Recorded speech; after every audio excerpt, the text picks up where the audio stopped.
ប្រជាពលរដ្ឋកំពុងមានការយល់ច្រឡំរឿងជនស៊ីវិលចាប់មនុស្សញាត់ចូលក្នុងឡានតាមពិតករណីនេះគឺជាបង្ក្រាបបានករណីគ្រឿងញៀនរាប់រយគីឡូ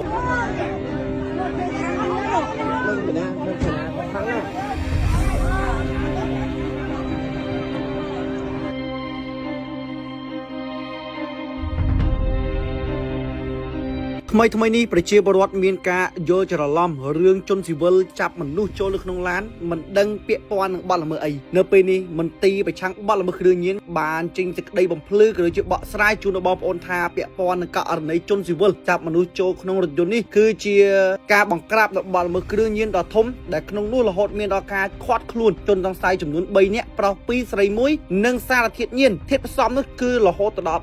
300គីឡូក្រាមមន្ទីរប្រឆាំងគ្រឿងញៀនបានបញ្ជាក់ជូនបងប្អូនបន្ថែមថានៅថ្ងៃទី9វេលាម៉ោង2រសៀលកម្លាំងមន្ទីរប្រឆាំងបទល្មើសគ្រឿងញៀនបានសហការជាមួយនឹងកម្លាំងនៃស្នងការនគរបាលរាជធានីភ្នំពេញតាមបង្ក្រាបនៅមុខសញ្ញាពាក់ព័ន្ធនឹងករណីគ្រឿងញៀនក៏ដូចជាកែច្នៃនៅគ្រឿងញៀនដែល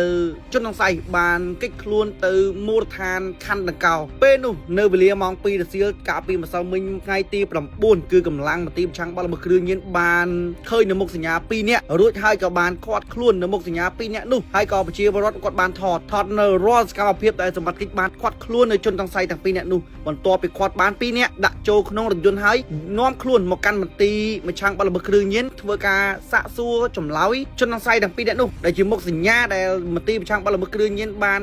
ស៊ើបអង្កេតកន្លងមកនោះបានសារភាពរួចហើយក៏ជនសង្ស័យទាំង2នាក់នោះមិនជាប់ពាក់ព័ន្ធនឹងបទល្មើសគ្រឿងញៀននោះទេប៉ុន្តែពួកគេបានជាប់នឹងបទល្មើសប្រើប្រាស់គ្រឿងញៀនដែលក្នុងនោះសមត្ថកិច្ចបានដកហូតនៅគ្រឿងញៀនមួយកញ្ចប់ផងដែរបន្ទាប់ពី